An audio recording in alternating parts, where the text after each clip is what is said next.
దయచేసి నెహెమ్యా గ్రంథం 6వ అధ్యాయం మొదటి 9 వచనాలు ధ్యానించుకుని ఆ ప్రకారం ప్రార్థనలకు వెళ్దాం. నేను ఇంకను గుమ్మములకు తలుపులు నిలపకముందుగా దానిలో బీటలు లేకుండా సంపూర్ణముగా గోడను కట్టి ఉండగా సన్బల్లటును, టోబియాను, అరబీయుడైన గెషెమును మా శత్రువులలో మిగిలిన వారిను విని. ఇక్కడ దేవుని పనిని నెహెమ్యా నాయకత్వంలో జనులందరూ కూడా ఏకీభవించి ఐక్యతతో వారు పని చేస్తున్నారు. ఇంకా పని జరుగుతుంది, కొనసాగుతుంది. గత వారంలో మనం చూసుకున్నాం, తాను డబ్బు విషయంలో ఎంత ఆదా చేశాడో, తర్వాత బీదలైన సహోదరుల విషయంలో ఎలాగ అందరి చేత న్యాయం చేయించడానికి అందరినీ సిద్ధపరుస్తూ వచ్చాడో ఆ విషయాలు పైన చూసాం. సంఘం అన్నప్పుడు ఇంటర్నల్ ప్రాబ్లమ్స్ ఉంటాయి, ఎక్స్టర్నల్ ప్రాబ్లమ్స్ ఉంటాయి. Internal war and external war రెండు ఉంటాయి అన్నమాట. బయటికి సువార్త వెళ్ళినప్పుడు వాళ్ళు పోరాటం చేస్తారు.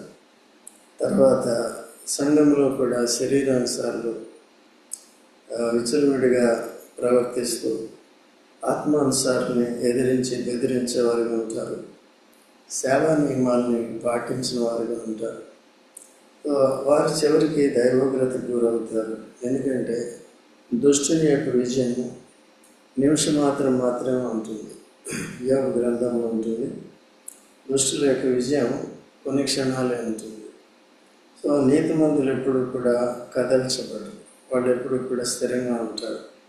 ఎందుకంటే వారి పక్షంగా దేవుడు ఉంటాడు. సర్వశక్తివంతుడైన దేవుడు, అనంతమైన జ్ఞానం కలిగిన దేవుడు వాడుకుంటున్నప్పుడు ఈ పరిస్థితులన్నీ కూడా ఉంటాయి.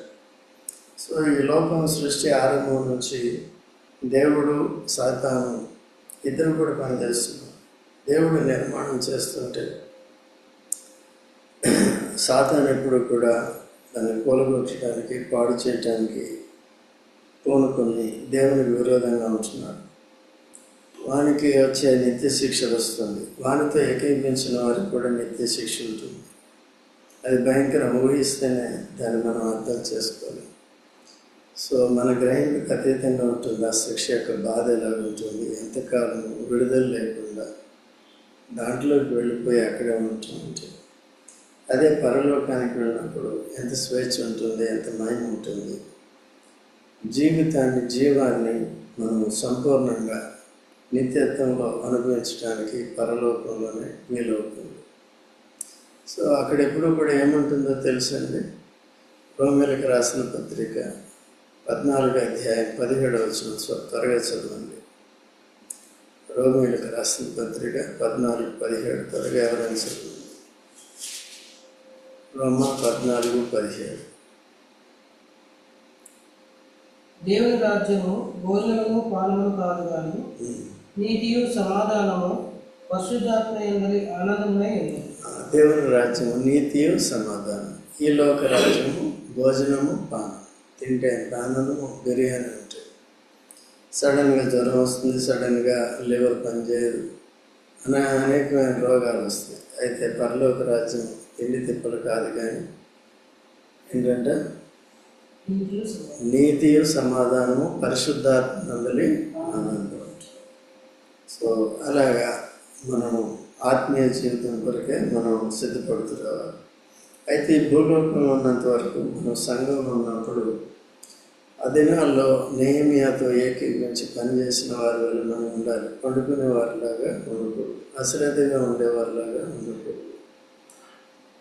వాక్యాన్ని విన్నప్పుడే ఇవన్నీ కూడా మనకు అర్థం అవుతాయి. వాక్యాన్ని విన్నప్పుడు మన కర్తవ్యం ఏంటో మనకు తెలియదు. మన ప్రభు కొరకు ఎలా జీవించాలనేది కూడా మనకి తెలియదు అన్నమాట. అందుకనే 1 కొరింథీ 8వ అధ్యాయంలో కూడా ఒక మాట ఉంటుంది. దయచేసి చూడండి. 1 కొరింథీ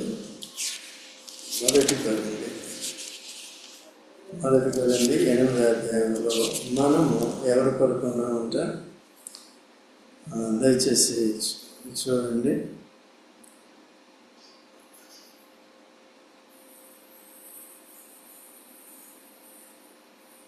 మనము ప్రభు కొరకున్నామనే మాట ఉంటుంది.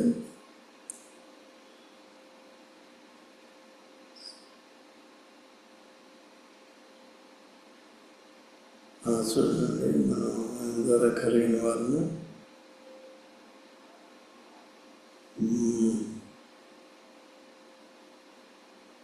మనము క్రీస్తు నిమిత్తం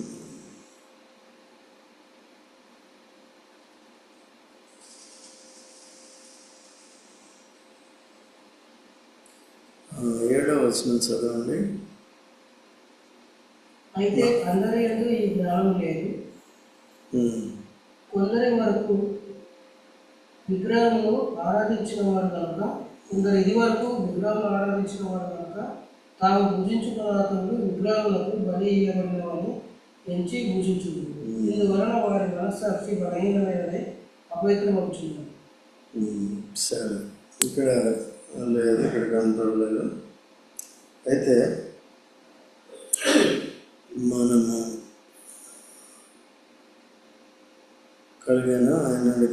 ఆయన రైట్ 6వ వచనంలో ఉంది, ఆఖరి భాగంలో చదవండి. 6వ వచనం. ప్రభు ఒక్కడే, ఆయన యేసుక్రీస్తు. మరియు మనకు ప్రభు ఒక్కడే, ఆయన యేసుక్రీస్తు. ఆయన ద్వారా సమస్తము కలిగెను. మనము ఆయన ద్వారా కలిగిన వారము. సో మనకు ప్రభు ఒక్కడే, ఆయన చేస్తే మనము ప్రభు ద్వారా కలిగిన వారం కనుక సో ప్రభునే మనం సేవించే వారికి ఉండాలి. సో ఈ విధంగా అక్కడ కార్యాలు జరుగుతున్నాయి. వెంటనే బయట సాతాను మనుషులు పనిచేస్తున్నారు. ఎందుకంటే ఆయన దగ్గరికి వర్తమానం పంపించి భయపెడుతున్నారు మన నాయకుడైన నెహెమ్యాను. అయితే ఎవరెవరు ఉన్నారా అంటే 6వ అధ్యాయంలో సన్బల్లటు, టోబియా, అరబీయుడైన గెషెం. సన్బల్లటు, టోబియా, గెషెం ముగ్గురు ఉన్నారు. మా శత్రువుల్లో మిగిలిన వారిను కూడా ఉన్నారు. ఇంకా అనేక మంది శత్రువులు ఉన్నారు. సన్బల్లటును, గెషెమును నాకు ఏదో హాని చేయుటకు ఆలోచించి, ఓనో మైదానమందున్న గ్రామములలో ఒకదాని దగ్గర మనము కలుసుకున్నాము రండి నా ఎదుగు వర్తమానము పంపారు. వీళ్ళు దేనికి సంబంధులు? వీళ్ళు లేవన్నా మున్సిపాలిటీ వాళ్ళ, లేకపోతే పర్మిషన్ ఇచ్చేవాళ్ళ కట్టడానికి తీయటానికి? వీళ్ళు అనవసరంగా ఈ శత్రువు కూడా ఇలాగే ఉంటుంది. అందుకని ఇక్కడ కూడా మనకి దైవజ్ఞానం చాలా అవసరం. ఏ సమస్య ఎందుకు వస్తుందో, ఎక్కడి నుంచి వస్తుందో, అది సైతాన్ దగ్గర నుంచి వస్తుందా, ఎక్కడి నుంచి వస్తుందా అనేది గ్రహించడం కూడా చాలా అవసరం. సో ఈ సమస్యలను గ్రహించే వివేచన కూడా మనందరికీ కూడా చాలా అవసరం. నడిపించే నాయకులకి, పరిచయం చేసే మనందరికీ కూడా, ప్రార్థన చేసే మనందరికీ కూడా, దేవుని సంఘంలో ఉంటున్న మనందరికీ కూడా చాలా అవసరం. అందుకనే వీటిని మనం చదువుకున్నప్పుడు ఏ విధంగా వారు దైవజ్ఞానంతో, ధైర్యంతో డీల్ చేశారో అలాగే మనం చేయాలి. ఇది పనికిరాని మనుషులు వీళ్ళు. దేనికి అటు లోక అధికారం కలిగిన వారు కాదు, సాతాను యొక్క దూతలుగా వారు పనిచేస్తూ వచ్చారు. అయితే అప్పుడు ఏమన్నాడు 3వ వచనంలో, అందుకు నేను నెహెమ్యా చెప్పాడు, నేను చేయ పని గొప్పది, దానిని విడిచి మీ వద్దకు వచ్చుటకే నేను దాన్ని ఎందుకు ఆపవలను? నేను రాలేనని చెప్పుటకు దూతలను నేను కూడా దూతల ద్వారా ఏకీపించాడని శత్రువులతో ఎప్పుడు కూడా ఏకీపించాడు, జ్ఞానంగా ప్రవర్తించాలి. నేను రాలేను, నేను చేయ పని గొప్పది, మనం చేసే పని గొప్పది, అది శత్రువు చేసే పని నాశనం చేసేది, తాను నాశనం చేసుకోవడానికి, మనల్ని ఇబ్బంది పెట్టడానికి ఉంటుందండి. సో ఈ పనిలో అందరూ పాల్పొందాలి, లేకపోతే పనికిరాని దాంట్లోకి వెళ్ళిపోతున్నాం. వ్యర్థం సమస్తము వ్యర్థం, దాంట్లోకి వెళ్ళకూడదు. జీవనోపాధి కొరకు ఏదో చేసుకోవాలి. సో అంత మాత్రాన్ని దేవునికి ఇవ్వాల్సిన సమయాన్ని ఇవ్వకుండా దూరంగా ఉండకూడదు. ప్రజలతో కలిసి నేను ఉన్నానని అందరం కూడా మనం తలో చేసి ప్రార్థన చేసే విషయంలో కానీ, వాటితో నేర్చుకునే విషయంలో కానీ, ఇతర పరిచర్య ఏదన్నప్పటికీ కూడా దాంట్లో పాలు పొందడానికి ఎల్లప్పుడూ కూడా సంసిద్ధంగా ఉండాలి. అప్పుడు వారు శత్రువులు అలాగను 4 మార్లు నా యొద్దకు వర్తమానం పంపగా ఆ ప్రకారమే నేను మరలా ప్రత్యుత్తరము. సో శత్రువు కూడా ఏం చేస్తున్నాడండి? పదే పంపిస్తున్నాడు. ఎందుకంటే వెంటనే వచ్చి కొట్టడానికి వారికి అధికారం లేదు, లోక అధికారం కూడా వారికి లేదు. సో కనుక పదే శత్రువుకి ఎప్పుడు కూడా కొన్నిసార్లు పేషెన్స్ అనేది ఉంటుంది. సాతానికి పేషెన్స్, అందుకు నేను శోధిస్తాడు, పదే శోధిస్తూ ఉంటాడు, పలుమార్లు శోధిస్తూ ఉంటాడు అన్నమాట. సో అందుకనే శోధన జయించేవారు దాన్ని శోధన జయించాలి. ఎలా జయించాలంటే ఎలా చెప్పాలి? నేను చేసే పని గొప్పది, దీన్ని విడిచిపెట్టి రావడం. డైవర్ట్ చేస్తూ ఉంటాడు. మనలో కూడా చాలామంది, ఈ స్థానిక సంఘాల్లో కూడా చాలామంది సేవకులు తమ పని పరిచయం విడిచిపెట్టి ఇటు పోతూ ఉంటారు. ఏదో ఒకసారి కాదు. అందుకనే భక్సింగ్ గారు అమెరికా వెళ్ళినప్పుడు వైట్ హౌస్ నుంచి కాల్ వచ్చింది. అక్కడ కోషి గారి ఇంట్లో ఉండేవాడు. అక్కడ వెళ్ళినప్పుడల్లా, ఎందుకంటే పుస్తకాల్లో రాయబడి ఉంది, ఆయన అనేకసార్లు సాక్ష్యం కూడా చెప్పాడు. ఈ సాక్ష్యం అనేక మంది కూడా చెప్తూ వచ్చారు.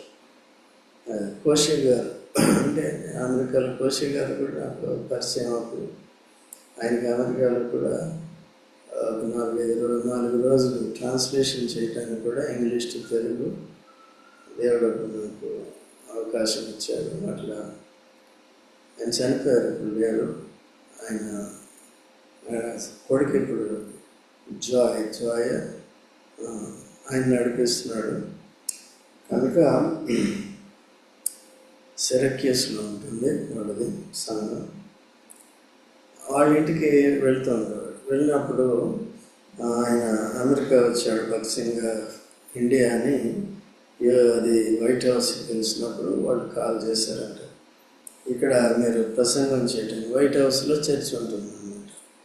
సో ప్రెసిడెంట్ వాళ్ళు, మిగిలిన అక్కడ వైట్ హౌస్లో వర్క్ చేసేవాళ్ళు ఎవరు కూడా బయటకు వెళ్ళారు కదా, అక్కడే ఉంటుంది. కాబట్టి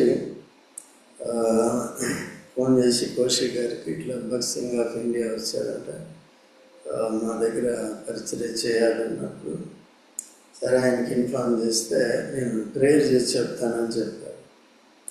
సో కొంత సమయం తీసుకున్నాడు, ప్రార్థన చేశాడు. చేసిన తర్వాత మళ్ళీ కొన్ని గంటల తర్వాత ఫోన్ వచ్చింది. ఏమన్నారు భక్సింగ్ గారు, వస్తున్నారు లేదా అని అడిగినప్పుడు, భక్సింగ్ గారిని అడిగితే నేను రాలేనని చెప్పమన్నాడు. ఎందుకు రాలేదు? ఇది వైట్ హౌస్, ఇది గొప్ప ఆధిక్యత, ఇది ప్రెసిడెన్షియల్ భవనంలో, అందులోకి అమెరికాలో వాక్య పరిచర్య చేయటం గొప్ప ఆధిక్యత. అంటే అది వైట్ హౌస్ అయినా బ్లాక్ హౌస్ అయినా దేవుడు నాకు పర్మిషన్ ఇవ్వలేదు. దీన్నే కొంతమంది చాలా రఫ్గా చెప్తారు, కానీ అట్లా లేకుండా నిజంగా కొద్దిగా ఎలా జరిగిందో ఆ విషయాలు మాత్రం చెప్పుకుంటే సరిపోదు. అది తెల్ల అవసరం నల్ల అవసరం నాకు తెలియదు, కానీ దేవుడైతే నాకు పర్మిషన్ ఇవ్వలేదు, నేను రావట్లేదు అని చెప్పి. అట్లా నేటి దినాల్లో కూడా మనం చూసుకోవాలి. స్థానిక సేవకులు అపోస్తలుల కంటే గొప్ప వాళ్ళు అయిపోయారు. అలా లేకుండా జాగ్రత్తగా చూసుకోవాలి. ఓకే అండి. ముందు ఎప్పుడు కూడా నీ మందం నువ్వు చూసుకోవాలి. దాన్ని లేకపోతే సాతానుడు పనిచేస్తూ ఉంటాడు అన్నమాట. ఈ మధ్యలో కూడా చూస్తున్నాను, ఎక్కడికి వెళ్ళాలంటే నేను కూడా వెళ్ళట్లేదు. అంతకుముందు అవసరమైనప్పుడు వెళ్ళాం. అంతకుముందు ఒక సంఘంలో సేవకుడిగా పెట్టినప్పటికీ కూడా 1 వారం ఉంచుతారు అక్కడ, మిగిలిన 3-4 వారాలు కూడా ఇటు తిప్పుతారనమాట. ఎబ్రోన్ కూడా అంతే. ఈ సిస్టమ్ దాన్ని బట్టి ఏమవుతుందంటే స్థానిక సంఘంలో ఎవరు ఎలా ఉంటున్నారని తెలియట్లేదు. సండే కూడా వచ్చినప్పుడు ఎవరు వస్తున్నారు, ఎవరు కొత్త వాళ్ళు వస్తున్నారు, వాళ్ళని ఎలా డీల్ చేయాలి, కొన్నిసార్లు మనం చూడాలి. ఎవరిని నమ్మాలి, ఎవరిని నమ్మకూడదు, ఇవన్నీ కూడా అబ్జర్వ్ చేయవలసి వస్తుంది. అలాగే నేటి దినాల్లో చాలా కఠినతరమైన పరిస్థితులు ఉన్నాయి. ఇవన్నీ సంఘం యొక్క బాధ్యత కాబట్టి జాగ్రత్తగా ఉండాలి. ఎప్పుడైనా ఒకసారి పర్వాలేదు కానీ అట్లా చూసుకోవాలన్నమాట. అయితే ఈ విధంగా స్లోగా 4 సార్లు పంపినప్పుడు 4 సార్లు ఏం చేశాడు? తిరస్కరించాడు. 6వ వచనంలో, అందులో వారిపైన రాజుగా ఉండవలనని నీవు ప్రాకారమును కట్టుచున్నావనియు, ఈ హేతువు చేతనే నీవును యూదులను రాజు మీద తిరుగుబాటు చేయనట్లుగా నీవు ఆలోచించుచున్నావనియు, యూదులకు రాజుగా ఉన్నాడని నిన్ను గూర్చి ప్రకటన చేయుటకు యెరూషలేములో ప్రవక్తలు నీవే నియమించదవనియు మొదలగు మాటలను రాజునకు ఈ సంగతులు తెలియనగననియు మొదలగు మాటలను అందునిమిత్తము ఇప్పుడు మనము యోచన చేసేదము రెండని, ఈ సంగతి అన్యజనుల వదంతనియు దాన్ని విషయము చెప్పుచున్నాడని వ్రాయబడను. ఇక్కడేంటంటే ఒక కుట్ర వాళ్ళు సొంతంగా కల్పించారు. ఏంటి ఇప్పుడు ఎలా రప్పించాలనే విషయంలో. ఎందుకంటే ఇదంతా నువ్వు యూదుల మీద రాజుగా చేసుకోవాలని, వారందరి మీద అధిపతిగా ఉండాలని అనే మాటలు కొన్నిసార్లు ఇలాగా మనల్ని రెచ్చగొడతారు. వేరే వాడు కూడా లేని అభియోగాలు మన మీద పెడతారు. లేని అభియోగాలు, రూమర్స్ మనలో లేదు. అలాంటప్పుడు వాడు చెప్పినప్పటికీ దానికి మనం రెస్పాన్స్ ఇవ్వాల్సిన పని లేదు.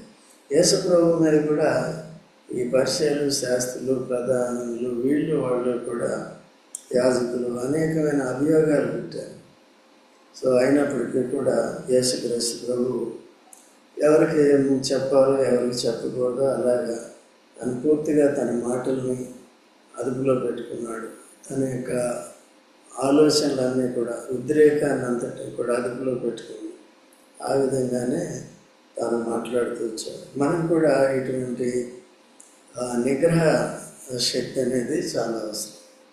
సరిగా ఫస్ట్గా గ్రహించాలి. గ్రహించిన తర్వాత సరిగా మాట్లాడాలి. అందుకు నేను చక్కటి ప్రత్యుత్తరం ఇచ్చుట యెహోవా వలన కలుగునని మన సామెతల్లో ఉంటుంది. కనుక అందుకనే ప్రతిదాన్ని కూడా ఎవరితో ఎలా మాట్లాడాలి, ఎవరు ఏ ఉద్దేశంతో అడుగుతున్నారు, ఏ ఉద్దేశంతో నన్ను రెచ్చగొడుతున్నారు, వారి దీంట్లో వచ్చే లాభం ఏంటి, వాళ్ళకి నాకు వచ్చే నష్టం ఏంటి, ఇవన్నీ కూడా బేరీజ్ వేసుకొని జాగ్రత్తగా ఉండాలి. ఇది మనం ఖాళీ సమయంలో వీటన్నిటిని కూడా చాలా జాగ్రత్తగా ఆలోచించాలి. ఈవెన్ కుటుంబాల్లో కూడా శత్రువులు పనిచేస్తూ ఉంటారు. 100 రూపాయలు పనిచేస్తూ ఉంటారు, లేకపోతే ఇరుగు పొరుగు వారిగా పనిచేస్తూ ఉంటారు. భార్య మీద భర్తకు చెప్తారు, భర్త మీద భార్యకి చెప్తారు. ఏదైనా చెప్పి విడగొట్టడానికి కూడా చూస్తూ ఉంటారు. తెలుసా, నీ భార్య సంగతి తెలుసా కదా, నాకు తెలుసులే అని చెప్పాలి. ఓకే, కాబట్టి నేను చూసుకుంటానులే, నువ్వు వెళ్ళని చెప్పాలి. అలా తర్వాత ఈ పని చేయకుండా మేము అశక్తులు మగధం అనుకుని వారందరూ మమ్మల్ని ఏం చేశారు? ఈ బెదిరింపులకి లోపడతాం. ఈ బెదిరింపులకి, తాటాకి చప్పులకి బెదిరేవారు. అట్లా యేసు ప్రభువు నమ్ముకున్న వాళ్ళంతా కూడా ధైర్యంగా ఉండాలి, బుద్ధి జ్ఞానాలు కలిగి ఉండాలి. ఆ విధంగా యేసు ప్రభువు యొక్క బుద్ధి జ్ఞానాలు బాహుల్యము ఎంతో గొప్పది. అలాగే మనం కూడా చాలా జాగ్రత్తగా ఉండాలి. రోమా 11:35 ఉంటుంది, ఆయన తీర్పులు శోధింప అశక్యములనే మాట కూడా ఉంది. అలాగా మనం కూడా చాలా జాగ్రత్తగా ఉండి వివేచన కలిగి ఉండాలి. తర్వాత 9వ వచనంలో, నేను ఇటువంటి కార్యములను మేమెంత మాత్రము చేయవారము కాము, వీటిని నీ మనసులో నుండి నీవు కల్పించుకుంటున్నని అతని యొద్దకు నేను వర్తమానం పంపితిని. దేవా, ఇప్పుడు నా చేతులను బలపరచు. Very good. చూసారా, ఎటువంటి కార్యాలు? మేము దేవుడు చెప్పిన కార్యాలు చేస్తాం, కానీ మీరు ఆపేయమంటే ఆపేసే కార్యాలు చేయి. మనం కూడా అనేక సార్లు అట్లా చేస్తాం. ఒకసారి మెదక్ సైడ్, ఇప్పుడు కాదండి, 30 years బ్యాక్, 90s ఆ ప్రాంతాల్లో, 90 ఆ ప్రాంతంలో అక్కడికి వెళ్ళినప్పుడు సువార్తకి వెళ్ళినప్పుడు ఒక టీంని ఓకే, లీడర్గా ఉన్నాను నేను. అయితే ఒక విలేజ్కి వెళ్ళినప్పుడు వాళ్ళు వచ్చేసి మీరు ఇక్కడ సువార్త చెప్పొద్దు అని చెప్పారు. అయితే సువార్త చెప్పొద్దు అంటే కొంచెంసేపు చెప్పా, ఏం లేదండి ఊరికి ఇట్లా దేనికి ఒప్పుకోలేదు. చాలామంది వచ్చినప్పుడు అయితే ఫోన్లండి మేము వెళ్ళిపోతాం, బట్ మీ ఊరి కొరకు మీ ఊరి క్షేమం కొరకు ప్రార్థన చేసి వెళ్ళిపోతాం. ప్రార్థన చేసుకుని వెళ్ళిపోన్నాను. అప్పుడు మైక్లో సువార్త చెప్పాను. ఏది ప్రార్థనకి లాస్ట్లో ఈ ఊరిని దీవించి ప్రభు అందరూ నేను గ్రహించే కృపేము అట్లా అని ప్రార్థన చేసాం, వెళ్ళిపోయాను. మైకులు మొత్తం ఉన్న మైకులన్నీ ఊరు వైపు పెట్టి చిన్న చిన్న ఊర్లో ఉంటాయి. అట్లా దేవుడు తన జ్ఞానాన్ని ఇస్తాడు. సో అటువంటి అవకాశం కూడా ఇస్తాడు. కాబట్టి ఆ విధంగా మనం బహు జాగ్రత్తగా ఉండాలని, సో అటువంటి ప్రార్థన, అటువంటి ఆలోచన శక్తి, న్యాయం వల్ల మనం కూడా కలిగి ఉండాలి. ప్రార్థన చేసుకుందాం.